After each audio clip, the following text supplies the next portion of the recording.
Shalom semuanya, welcome to podcast BTS Behind the Sermon, tempat kita ngomongin iman Kristen secara jujur, dalam and also relevan juga. Barengan sama gue hari ini Arif dan teman gue Wilson. Oke, dan hari ini by the way kita akan bahas nih tentang fenomena lock-in teman-teman. Anyway, Wilson, gue mau nanya sesuatu nih sama lu. Ya, boleh. Lu punya gak sih, maksudnya teman kan akhir-akhir ini punya gak lu seorang teman ya, atau teman lah ya gitu, teman lu yang lu tuh udah tahu dia tuh udah ke gereja udah lama, dari kecil kayak Kristen, ohe-ohe Kristen, or maybe kayak dia tuh haleluya, iya. Atau misalkan maybe dia pelayanan rajin gitu kan, tapi tiba-tiba ada di satu titik di mana lu mendapati kabar bahwa dia meninggalkan imannya kepada Kristus. Lu punya gak sih teman kayak gitu? Wah, banyak sih. Banyak? Banyak. Oke, dan hari ini kita mau bahas sama-sama nih teman-teman tentang fenomena ini, dan of course ya kita nggak mungkin ngobrol berduaan aja. Betul. Tapi kita akan bakal ngobrol sama salah satu narasumber yang Kokoh tentunya kita ya, ya kokoh kokoh kita, kita. yang tentunya sudah tidak asing lagi di dunia kekristenan. Siap. Mungkin bukan di dunia kekristenan, di dunia kekristenan. Pestorgram ya, Iya, pestorgram. pestorgram kita. Langsung Siap, aja kasih tepuk tangan yang paling meriah untuk Randy Chandra Dinata. Halo semuanya. Oke, so what's up Kak Randy? Gimana? Ya Kabar? Koh ya, aku Kokoh, harus manggilnya betul. Koh Randy, aman? Sehat? Puji Tuhan sehat. Iya, Puji puji Tuhan Tuhan. sehat ya. Dan Wilson, hari thank ini, you. dan kita senang banget hari ini kita bisa kedatangan Ko Randy tentunya Bener banget. untuk bisa ngobrol barengan sama kita. Ya. Nah, ini kita boleh langsung ke intinya ya, Wilson Langsung ya. aja. Langsung ke intinya. Silakan Langsung Wilson, aja, pertanyaan pertama. Oke, jadi pertanyaan pertama ya guys. Kita mau nanya nih, Ko Randy.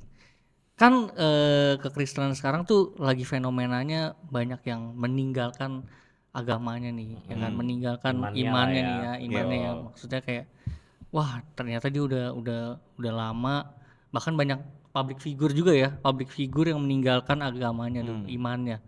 Nah ini menurut Ko Randy gimana gitu, fenomena yang sekarang terjadi itu? Iya.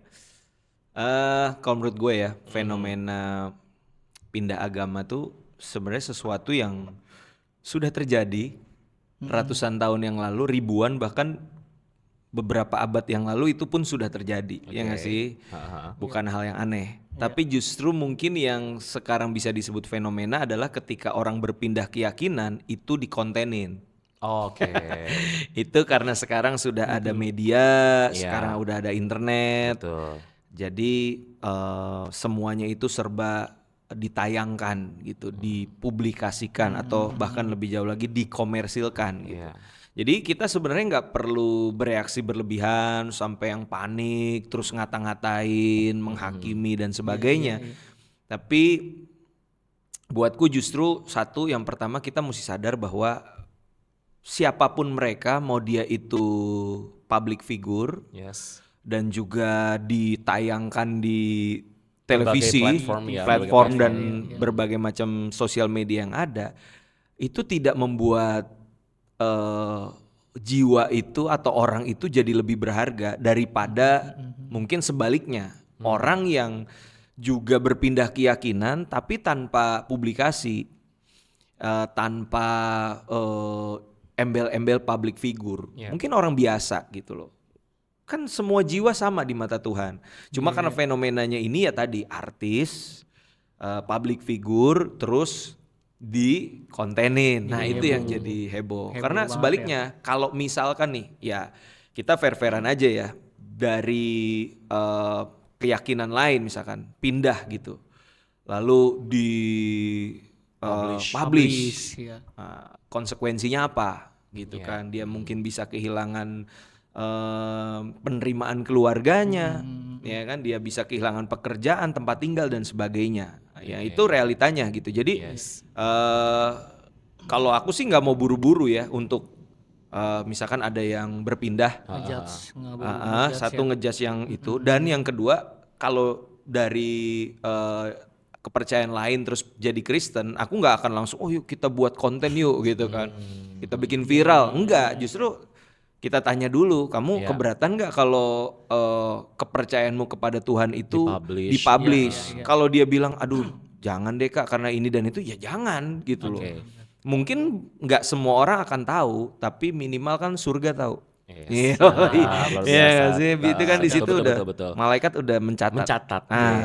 Tapi menjadi sebuah pertanyaan gini nih Kak Randy. Menurut seorang Kak Randy tuh apa sih sebenarnya faktor-faktor apa yang bikin seseorang tuh pada akhirnya meninggalkan iman percaya mereka kepada Kristus? Nah, itu memang Banyak faktor ya. Oke. Banyak faktor. Ini yang kita sebut faktor yang mungkin kurang tepat ya. Faktor yang kurang tepat Kurang dulu tepat. gitu. Mungkin itu biasa urusannya istilahnya tuh urusan perut sama di bawah perut.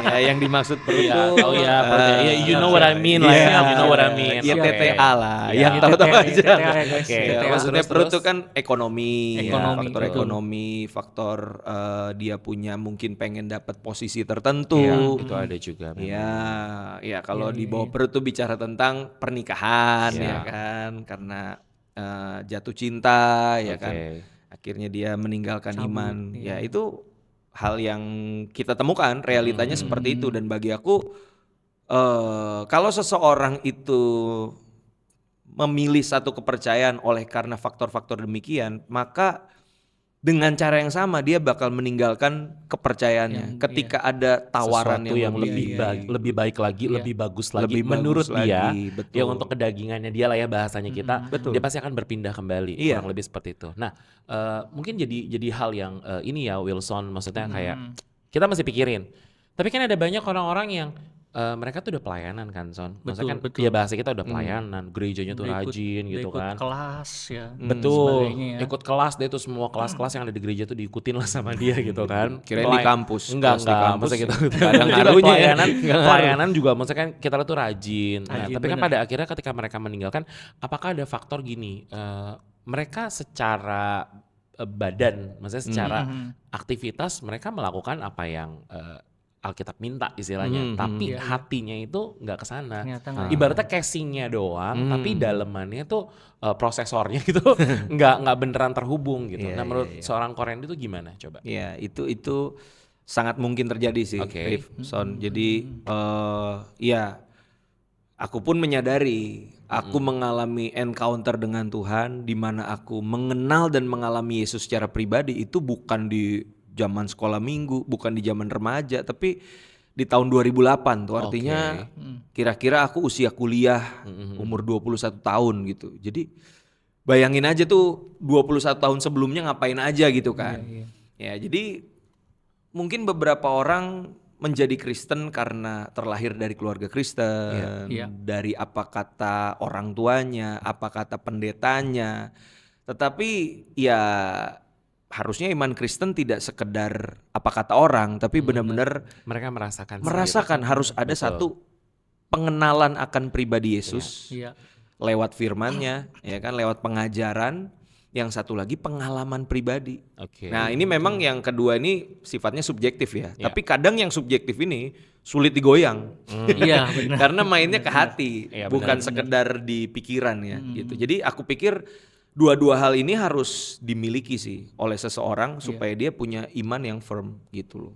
Tapi gini kok, ya. kadang kan kayak orang yang udah lama pelayanan ya kan, tapi di suatu gerejanya gitu kan, ternyata yang ditanamkan itu kurang tepat gitu mungkin. Oke. Apakah itu juga menjadi salah satu faktor gitu kok? Orang jadi akhirnya meninggalkan iman. meninggalkan Apakah iman. maksudnya ada apa ya, mungkin bahasanya bukan campur tangan ya. Apakah ada tanggung jawab gereja mungkin juga di kurang dalam kuat situ? gitu, maksudnya pengajarannya kurang kuat dan akhirnya Ya pada akhirnya mudah meninggalkan imannya meninggalkan gitu kan. iman, Son. Iya. ngedengerin yang wah di YouTube kan udah banyak banget ya. Open lah semuanya kan. Apologet, Ya kan, apologet apologet, ya. YouTuber ya. Ya kan? Iya, Walaupun iya. maksudnya apologetnya juga kadang-kadang kita suka agak-agak ketawa sendiri. Maksudnya lo dari mana? Ini dari mana gitu kan. Nah itu gimana? Betul, Apakah betul. ya berarti apakah gereja juga harus turut bertanggung jawab atas hal ini? Karena kan yang kita tahu mereka pelayanan rajin loh, tiap minggu ke gereja, bahkan semua kegiatan diikutin. Tapi pada akhirnya mereka meninggalkan iman mereka. Betul. Gimana Karen?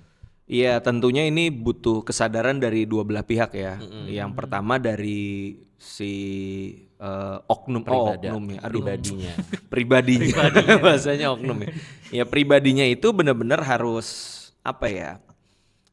Keluar dari yang namanya rutinitas, tradisi, apa yang selama ini dia pikir benar, dia harus berani men-challenge dirinya gitu ya. Aku percayanya sih selalu seperti itu sih. Kadang justru gini, jangan biarkan ketakutan karena nanti anak-anak kita pada pindah nih. Iya, Jadi iya, jangan iya, dikasih ruang bertanya deh. Udah lu percaya aja deh, imani aja deh gitu.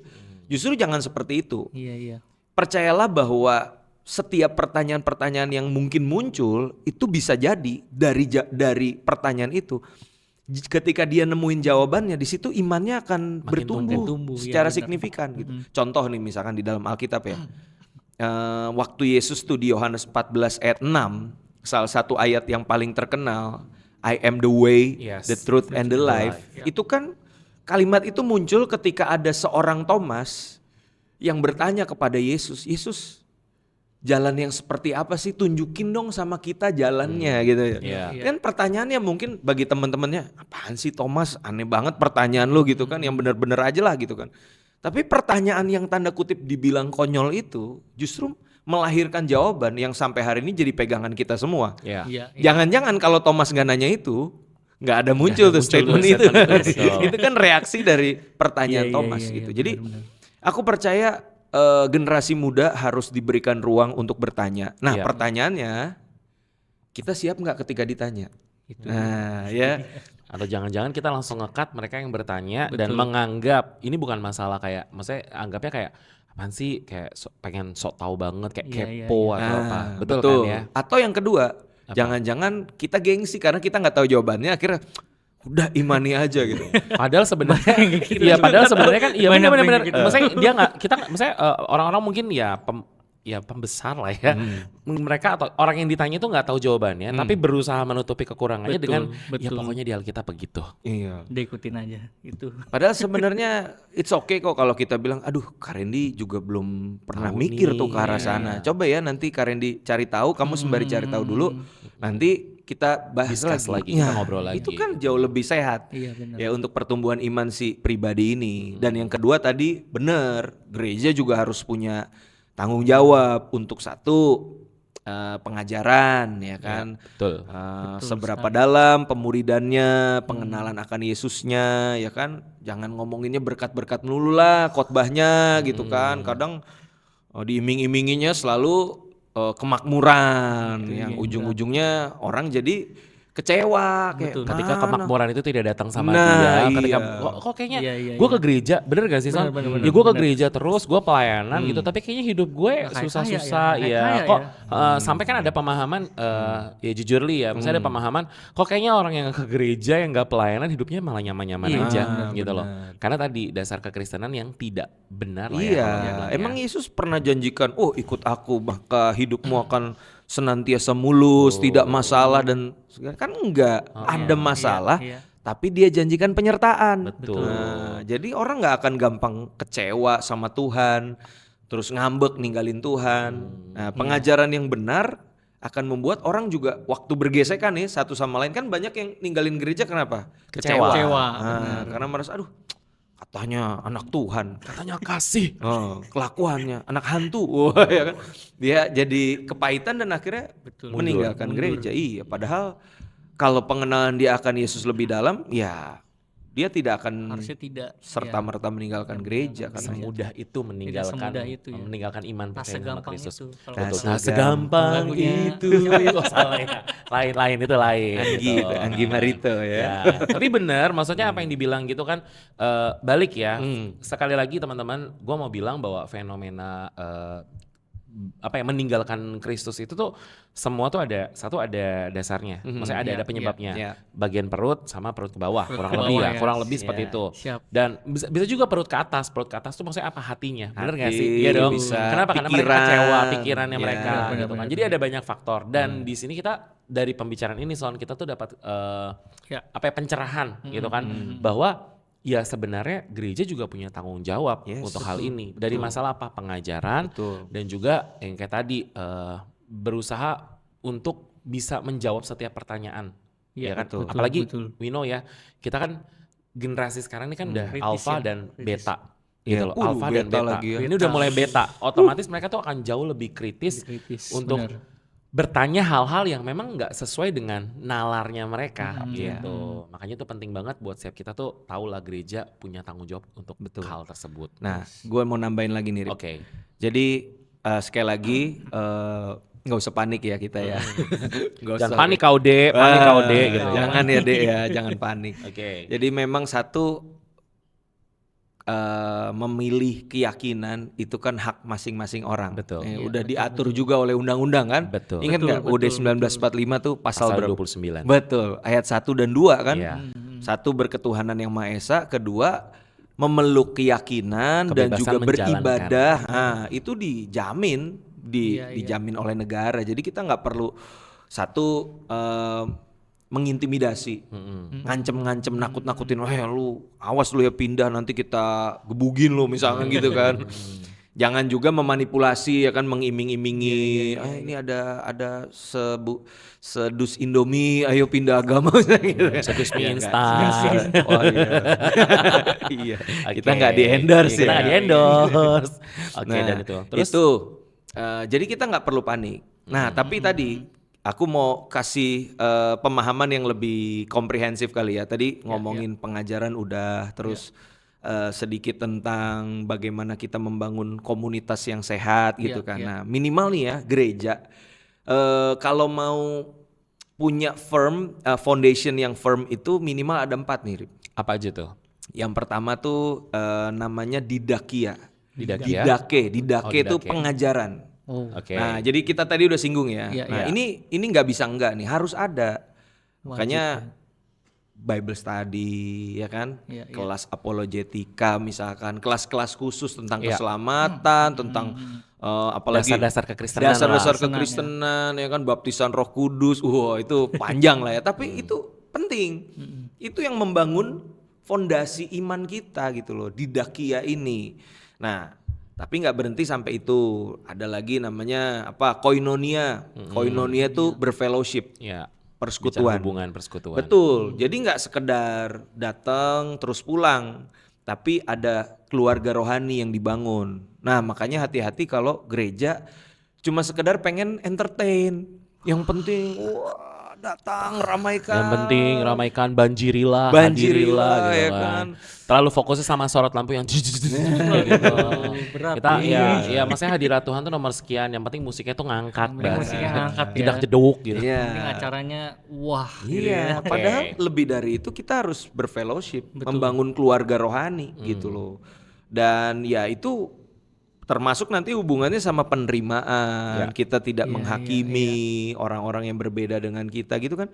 Sehingga gereja dirasa kasihnya gitu loh. Bayangin kalau gereja yang ditampilkan penghakimannya, keegoisannya, ya itu ibaratnya lu mau jual apaan, tanda kutip ya gitu kan. Nah, itu udah didake, koinonia, diakonia, ya kan, pelayanan kasih, Iya, betul. berbagi hidup. Itu kan apa sih yang bisa dirasain orang tetangga-tetangga kita sekitar gereja? Ya beras lah, misalkan apalah, pengobatan gratis lah, apalah, sesuatu yang bisa dirasa Rasakan langsung secara gitu langsung loh. gitu kan. Kasih yang dibuktikan lewat tindakan Tindakan. nyata gitu kan. Jadi udah ada didakia, koinonia, Diakonia. diakonia, satu lagi marturia. Oke. Ini bersaksi, penginjilan. Nah, itu juga nggak boleh kalah. Maksudnya bukan bersaing ya, dalam arti ya kalau kitanya juga diem-diem aja terus yang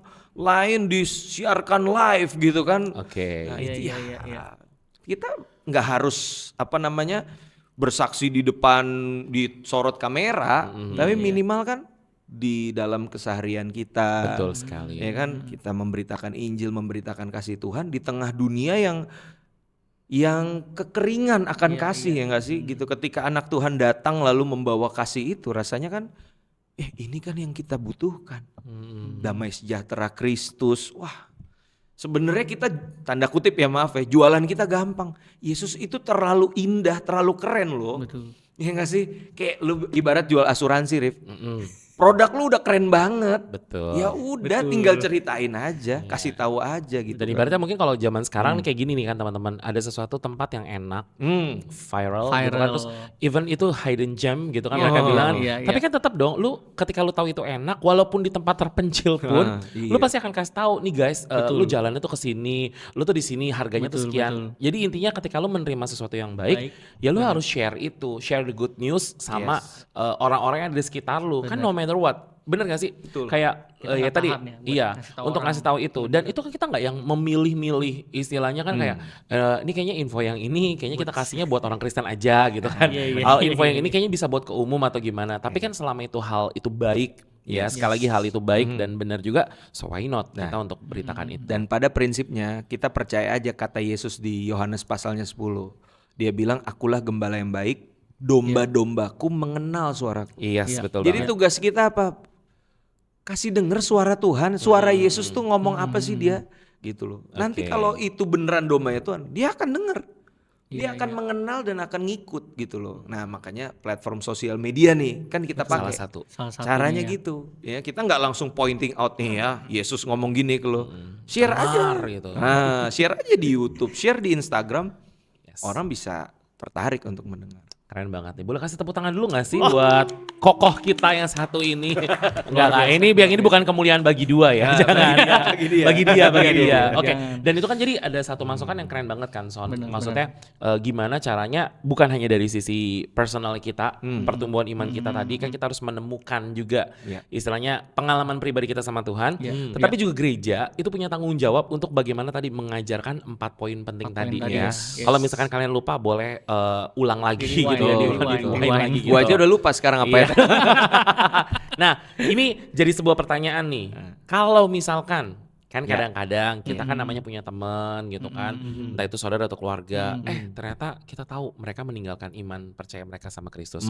Contoh kan kayak tadi Wilson banyak ya temennya ya. Betul ya. Gue sendiri pun juga banyak nih, kayak ada teman-teman gue yang waktu itu kita tuh lagi kayak iseng, padahal kita lagi ngobrol, lagi mau meeting, terus tiba-tiba ada satu nih yang ngomong, kok by the way, kok dia ninggalin Kristus ya, dia ninggalin Tuhan.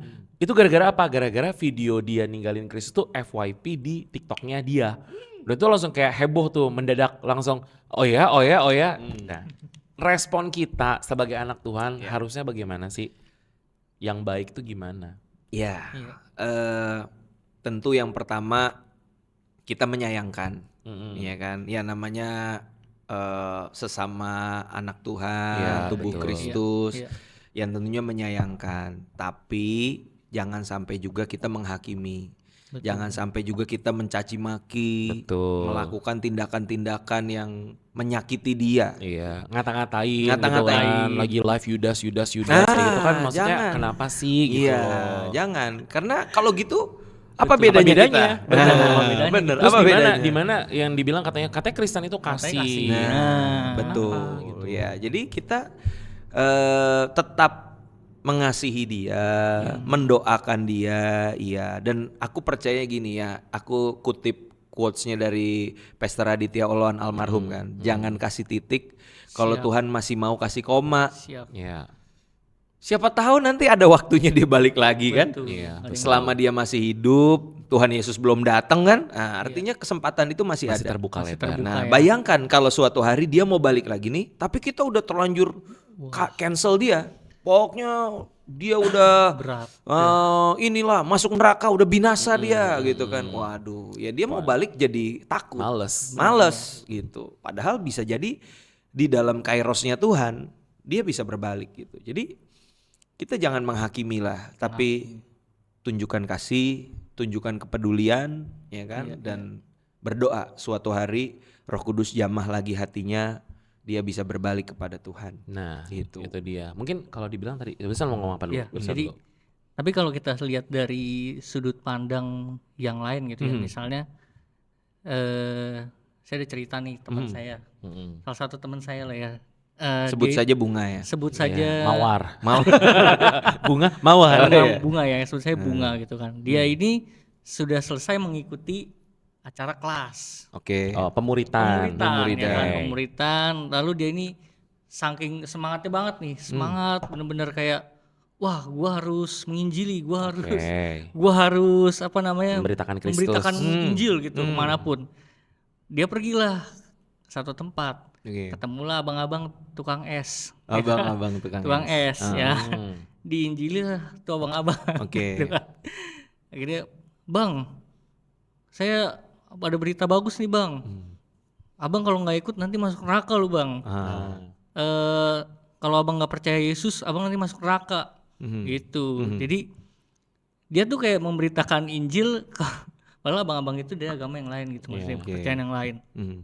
Tanpa dia memberitakan Injil tapi dia nggak lihat situasi dan kondisi gitu. Oke. Jadi apakah ini juga menjadi salah satu kayak bumerang buat orang Kristen gitu. Oke. Jadi Nah, kayak orang jadi takut Berbalik Iya. gitu ya. Jadi sebenarnya ini kan masuknya ke metode ya. Metode. Iya. Berita Injil apa sih? Tentang benar Yesus yang menyelamatkan kita dari kebinasaan, Yes, betul. Dan kita beroleh hidup yang kekal. beroleh hidup yang kekal. Nah, tapi pertanyaannya sekarang, ini bisa debatable ya, bisa di pro dan kontra gitu. Tapi memang bagiku yang namanya metode penginjilan seperti itu dulu tuh terkenal disebutnya metode EE. Ini nggak jorok ya. Evangelical explosion. Oke. Wah, jadi itu ketemu orang random. Dor. Langsung biasa pertanyaan pertama adalah kalau kamu malam ini mati masuk mana? Nah, Iya, biasa gitu. benar. Nah, tapi pertanyaan sekarang Gen Z, Gen Alpha gitu ya. Kita tanya malam ini mati masuk mana? Dia bilang emang Masuk ada peti. surga dan neraka. Masuk peti dia Masuk bilang. peti ya kan? Dia bilang dia nggak percaya Iya, masuk masuk surga peti neraka ya kan gitu. Nah, mungkin bagi aku berita Injilnya tetap sama, tapi ini sekarang ngomongin metodenya. Metode penginjilannya. Nah, bagi aku metode sekarang yang aku rasa paling tepat dan efektif di tengah isu kristenisasi ya, dikit-dikit kalau gitu kan kristenisasi. Kita pakai friendship, evangelism. Oke. Jadi temen dulu. Nah, ini jangkanya nggak bisa random nih. Lo emang harus berteman dulu sama dia dengan tulus, tanpa ada motif tertentu yang oke, dalam sebulan gua akan sikat dia dengan, jangan, biar aja dulu ngalir ya kan, berteman. Nanti suatu hari ketika dia ngerasa kita udah jadi orang yang baik, pendengar yang baik, kita tulus mengasihi dia, dia akan mulai mungkin punya problem, dia punya pergumulan, dia akan cerita. Dan waktu dia cerita itu, nah kita bisa masuk, Disitulah bisa masuk kasih menceritakan Tuhan, kasih Tuhan. pengharapan dalam Tuhan. Kan jauh lebih smooth. Iya. Kalau dia percaya puji Tuhan, kalau enggak ya Ya nggak sudah. apa-apa. Benar. Kita doain terus. Aman kan? Jadi intinya adalah ya semua tuh punya cara. Udah semua cara tuh ada masanya juga. Betul. ya. Jadi mesti Iya. diketahui. Tapi yang paling jelas adalah teman-teman yang gue kutip nih ya dari pembicaraan kita, intinya adalah ketika ada seseorang atau entah itu teman atau keluarga kalian yang meninggalkan Kristus, please yang pertama jangan hakimi mereka. Betul. Dan kedua adalah tetap layani mereka. Dalam artian misalkan contoh nih, misalkan kayak gue sama teman gue si A, dulu kita baik-baik aja. Tapi ketika ya anggaplah pergi kerja bareng, hangout bareng gitu kan, cafe hopping bareng gitu.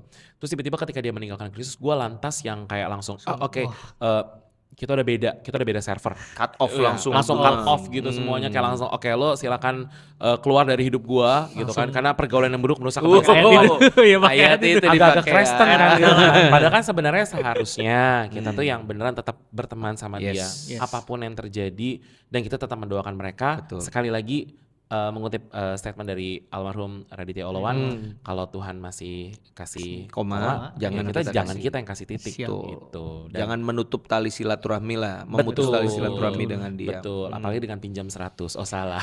Jangan sampai tali silaturahmi terputus, pinjam dulu 100. Oh, baik. Oke, tapi thank you banget ya Ko Randy hari ini Thank you, sudah thank you. berbagi sama kita semua. Wilson dapat ya. Benar. Dan intinya adalah teman-teman, kita mesti kasih tahu sama teman-teman bahwa fenomena lock-in itu sebenarnya udah terjadi dari kapan tahu. Dari gitu jauh-jauh loh. lama banget. Yang paling penting adalah bagaimana respon kita menghadapi fenomena tersebut. Tetapi jangan lupa juga bahwa iman percaya kita kepada Kristus itu harus terus kita bangun supaya kita tidak tergoyahkan oleh apapun. Dan dari sisi eksternalnya adalah gereja juga memiliki tanggung jawab bagaimana membina atau membangun iman jemaatnya, khususnya anak muda juga ya. Betul. Supaya mereka punya fondasi kekristenan yang kuat. Dan That's kalau ada orang yang meninggalkan Kristen atau meninggalkan iman Kristus, please kita jangan hakimi mereka, tetapi tetap kasihi mereka. Jangan sampai ya katanya Kristen, iya kan? Katanya mengasihi. Betul. Bobby One Way. Iya, tapi kok Kristen malah katanya. begitu? Iya. Oh, iya, Kok Kristen malah katanya. begini? Kok malah begitu? Iya. Ya. Thank you banget sekali lagi Ko Randy hari ini yang udah sharing Luar sama kita biasa, luar semua. biasa, Ko Randy. Thank you juga buat Sama-sama. teman-teman. Maybe juga kalau ada teman-teman di platform YouTube nih yang lagi nonton, maybe kayak punya pengalaman bagaimana teman-teman mengasihi Betul. atau misalkan menjadi berkat kepada rekan-rekan atau keluarga yang emang mereka udah meninggalkan Tuhan, tapi kalian tetap mengasihi mereka. Share dong cerita baiknya. Komen ya, di komen. Iya, di Atau kolom komentar. pengalamannya pernah nyebrang balik lagi. Balik lagi. Wah, boleh tuh. It's okay, nggak apa-apa. Tidak gitu. dihakimi. Intinya Tidak adalah dihakimi, ya kita siap. pengen supaya kita tebarin vibes positif juga lah ya Yes. untuk teman-teman semua yang nonton podcast ini. Betul. So sekali lagi thank you banget buat Ko Randy gitu ya. Sama-sama Koko Arif. Iya, sehat-sehat pokoknya Koko ya. Wilson. Pokoknya pelayanan Siap, makin siap. luar biasa. God bless, God bless. Yes, betul. Dan at the end teman-teman sekian untuk podcast BTS Behind the Sermon hari ini. Dan kita akan ketemu lagi di podcast-podcast selanjutnya dengan tema yang berbeda juga. Dan kalau teman-teman punya tema yang mau dibahas boleh, ya boleh, soalnya boleh. boleh banget Boleh untuk banget. DM juga, DM ataupun ada tulis tema Komen, kalian komen. di kolom komentar ya. Boleh, boleh. Dan akhir kata saya Arif dan teman saya. Wilson. Kita pamit, sampai jumpa di podcast BTS selanjutnya. So Behind the Sermon, tempat kamu bahas iman Kristen secara jujur, dalam dan juga relevan. God bless you all. Bye.